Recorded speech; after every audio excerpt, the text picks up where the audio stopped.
ఎంతసేపు చర్చలు కాలేదు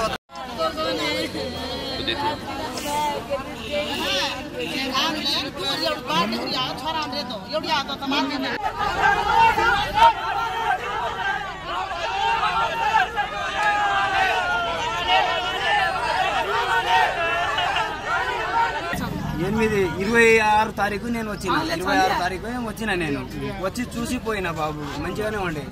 26 తారీఖు నుంచి 3 తారీఖు లోపల నాకు బాబు ఫోన్ చేసిండు డాడీ నాకు కొట్టిండ్రు అని చెప్పిండు వచ్చి నేను వస్తా రా నేను వచ్చి నీకు చూస్తా డాడీ ఇట్లా ఇట్లా గీకిండు అని చెప్పేసిండు నన్ను చెప్తే డాడీ 5 తారీఖు సెలవులు ఇస్తారు 5 తారీఖు వచ్చి నాకు తీసుకోపో డాడీ అన్నాడు కాదురా నేను వచ్చి చూస్తా అంటే కాదు డాడీ 5 తారీఖు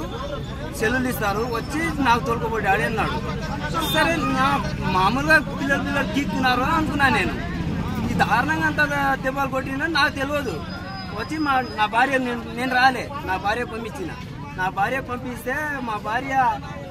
లోపలనే పిల్లాడు ఉన్నాడు పిల్లానికి ఫస్ట్ చూపించలేడు ఫీజు మొత్తం కట్టిన తర్వాత 700 ఉన్నాయి ఫీజు మొత్తం కట్టిన తర్వాత బాబు చూపించాడు బాబు చూపిస్తే మొత్తం బట్టలు ఇప్పి చూపింది మా భార్య బట్టలు ఇప్పి చూపితే మొత్తం దెబ్బలు ఉన్నాయి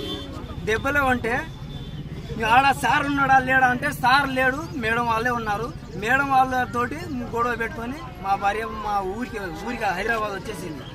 నేను లేకున్నా నేను పనికి పోయినా నేను జర్ర అల్లరి చేసిండు సార్ అల్లరి చేస్తే పరిగే తీసుకొని పిల్లలు కొడితే దారుణ కొట్టిండు ఎందుకు కొట్టిండు సార్ నీ కొడుకులు అంటే అరే నీ ఏం చూసినావు రాడంటే నేను ఆడనే వంట కొడుకు నీ కొడుకు పిల్లలు కొడుతున్నానంటే సరే నేను చెప్తా ఆయనకు నువ్వు ఇప్పుడు ఈ చేయనా అని చెప్పేసాడు ఆయన